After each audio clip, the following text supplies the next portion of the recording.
At first, I thought I was losing my mind. My packages kept vanishing. One or two. Sure, maybe a delivery mistake. But then came the kicker. My brand new $300 sneakers disappeared. Days later, my nephew's birthday gift gone. And just when I was questioning everything, I saw it. Karen's teenage son, smug as ever, walking down the street in my limited edition shoes. That's when the truth hit. The HOA president, Karen, was looting our porches like it was Black Friday. No cameras, no proof, just bold entitlement. So I set a trap.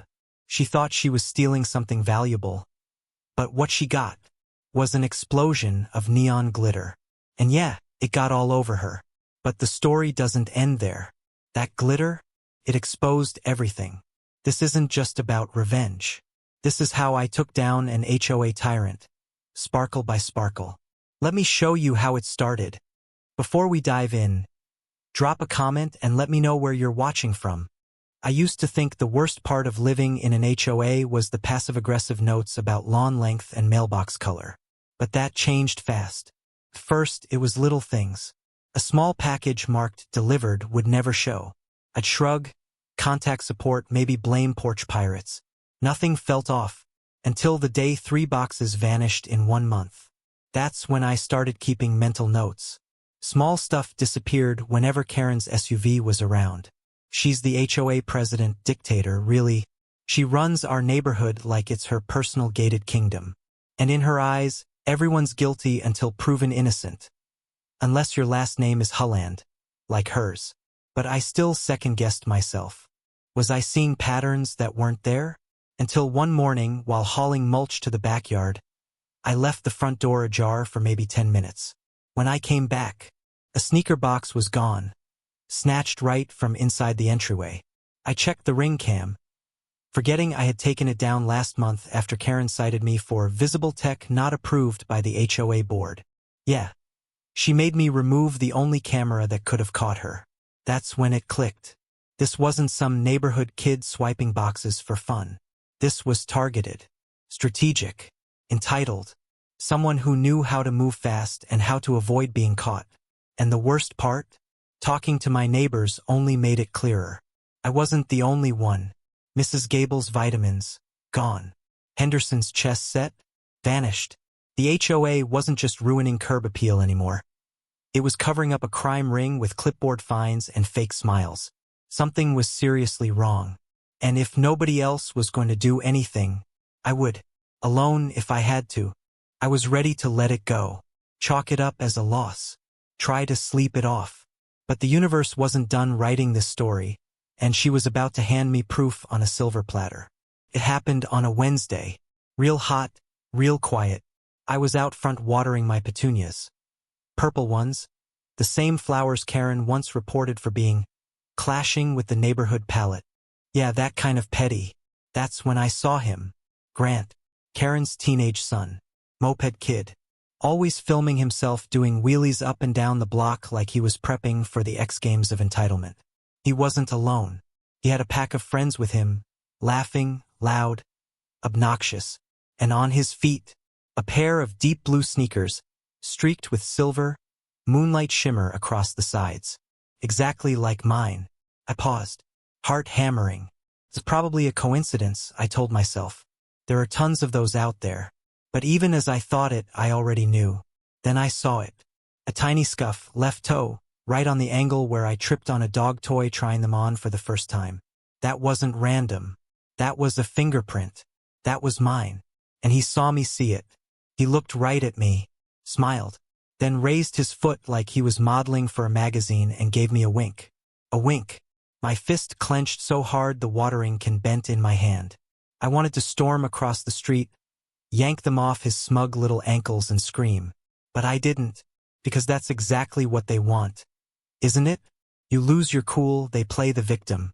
She writes me up, slaps me with some new made-up HOA fine. Aggressive horticulture or hostile host behavior. So instead I stood there, quiet, memorizing every detail. The laughter, the stolen shoes, the arrogance. He walked off with my sneakers. But something far more important stayed with me. Clarity. This wasn't accidental. This was a power play, a threat. And I wasn't just dealing with a bully anymore. I was dealing with a family-run operation, protected by a clipboard and a crooked smile. Playtime was over. Recording began now. It started with a missing delivery. Small box. No big deal. Or so I thought. Then it happened again. And again. Until I spotted it, the final straw. Karen's teenage son, walking past my house, wearing the exact same sneakers I never got to unbox. That's when I realized the president of our HOA, Karen, wasn't just enforcing neighborhood rules. She was looting porches like it was Cyber Monday. No cameras, no evidence, just stolen boxes, smug grins, and silence. So I set a trap and filled it with neon glitter, rage, and just enough legal irony to make it unforgettable. And when it exploded, it didn't just hit her, it shattered everything. Storming across the street wouldn't solve anything. But beating her and beating her at her own game, that would be sweet. So I didn't yell. I didn't post online. I didn't even file a complaint. I started a case. I bought a thick black notebook with a hard cover. On the first page, I wrote in bold, all caps, the Karen file. Yes, it felt dramatic, but also perfectly accurate. Every page became a receipt. Date, time, stolen item. Cross-referenced with delivery emails. Photographic sketches. Keywords. Notes on neighborhood traffic. Who parked where. Who just happened to be outside right after something vanished. I was building a documentary, and they didn't even know they were the stars. The more I logged, the more the picture came into focus. Because if this was just about my sneakers, fine. But it wasn't. It was about power and control and some twisted sense of HOA royalty. I started quietly checking in with neighbors under the radar. Casual, friendly convos. Hey, you ever had a package disappear around here? That sort of thing. The answers? Chillingly consistent. Mrs. Gable had her subscription vitamins swiped 3 times in 2 months. She thought maybe it was Porch pirates, until she saw Karen walking back from her house with nothing but a manila folder. Mr. Henderson, his late wife's chess set, the replacement he custom ordered, disappeared before he ever got to open it. Karen told him to check with Amazon, then cited him for peeling paint on your fence. Every story led back to her. The fake finds, the surprise visits, the conveniently timed landscaping inspections. It wasn't just petty crime anymore. It was psychological warfare, a pattern of abuse wearing HOA-approved khakis. I added a tab to the Karen file, victims, another for MO, and one more, just for fun, Operation Glitter Bomb, because I knew I'd only get one shot, one chance to expose her in a way she couldn't explain, couldn't spin, and couldn't escape. So I dug deeper. Day by day, the evidence piled up like unclaimed packages. And Karen? She was still too busy enjoying her stolen porch loot to realize she had just stepped into a trap. 1 second, I was waiting on a delivery. The next, my $300 sneakers were gone. The box vanished. I checked everywhere, front door, side gate, even the bushes. Nothing. A week later, I saw them again. But this time on someone else's feet. Karen's teenage son, strutting past my porch like he owned it, wearing my stolen shoes. That's when it hit me. Karen, the HOA president, wasn't just knocking on doors about trash cans and sidewalk cracks. She was quietly stealing from every house on the block and hiding behind her clipboard. So I stopped playing nice. I built a decoy box, and when she opened it, let's just say, what burst out wasn't designer. It was justice, and it glittered. I was already keeping records, already planning, already watching. But the day Karen crossed this line was the day Operation Glitter Bomb turned from funny to personal. It was my nephew's birthday. He's 9. Loves Star Wars and snacks that turn his tongue blue. I ordered him the biggest Lego set I could afford, one of those crazy ones with over 2,000 pieces. Half spaceship, half work of art. I got the delivery notification at noon. The box was out front. Clear label, fragile tape. I figured I'd grab it after a quick Zoom call. 15 minutes. Tops. You already know what happened, don't you?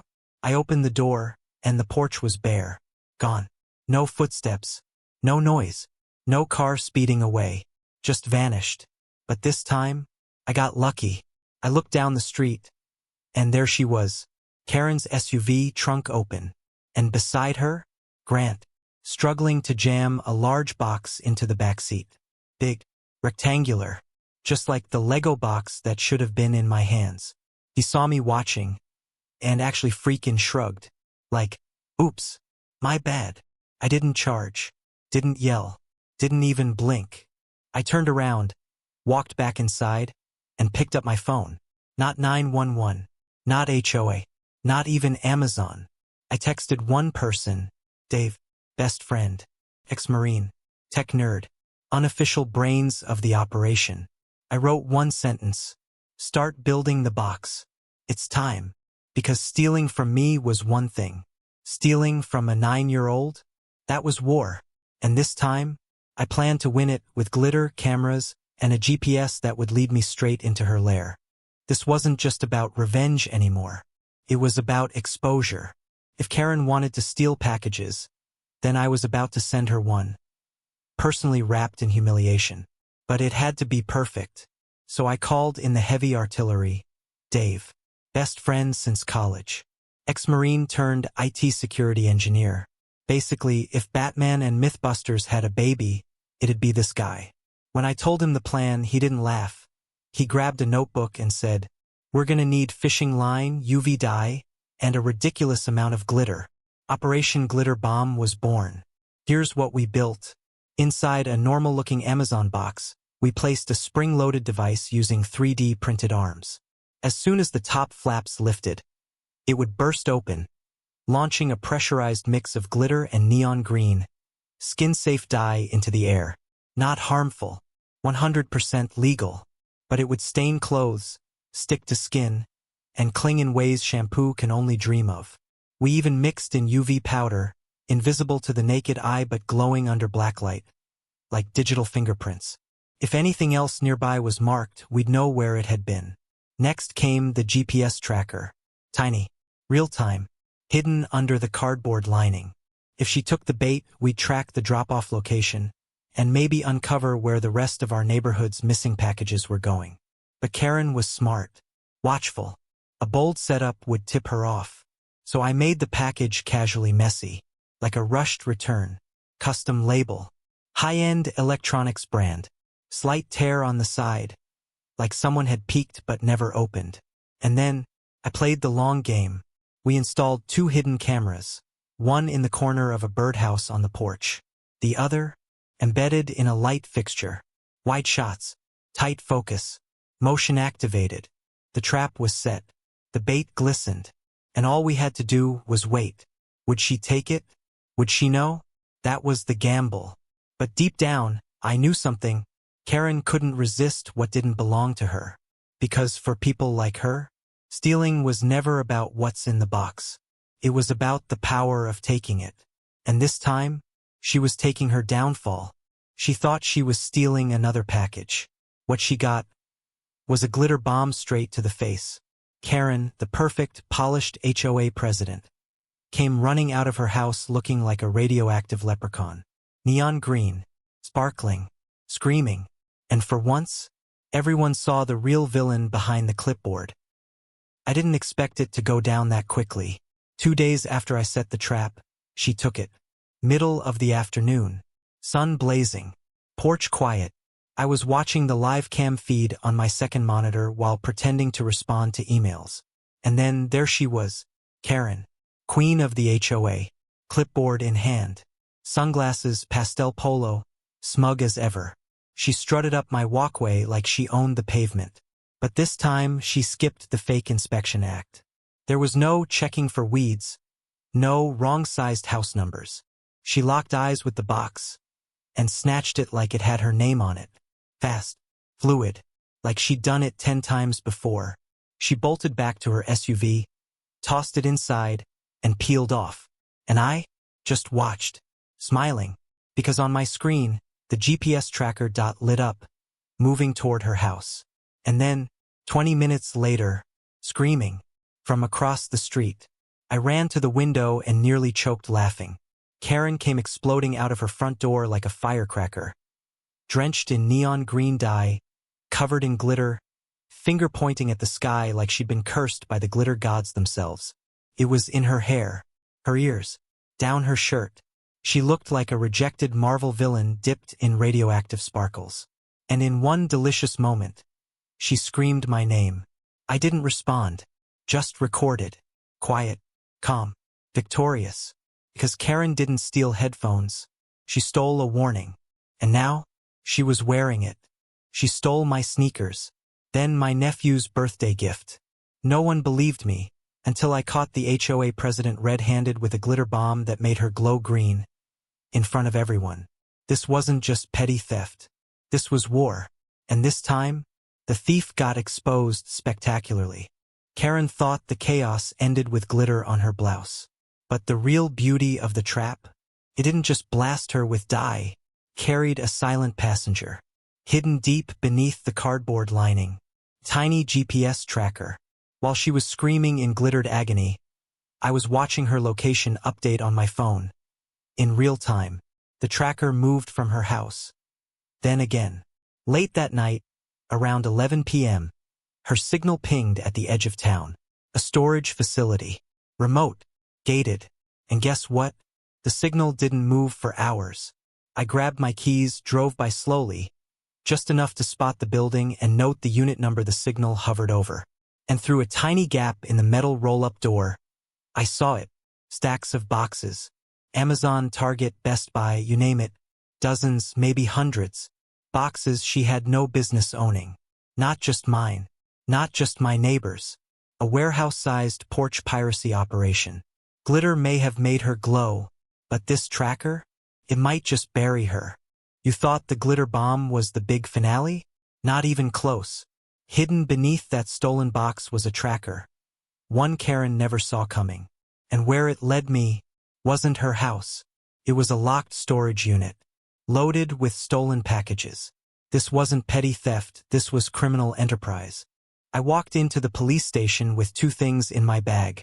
A flash drive full of video evidence and the GPS data that led straight to storage unit C27.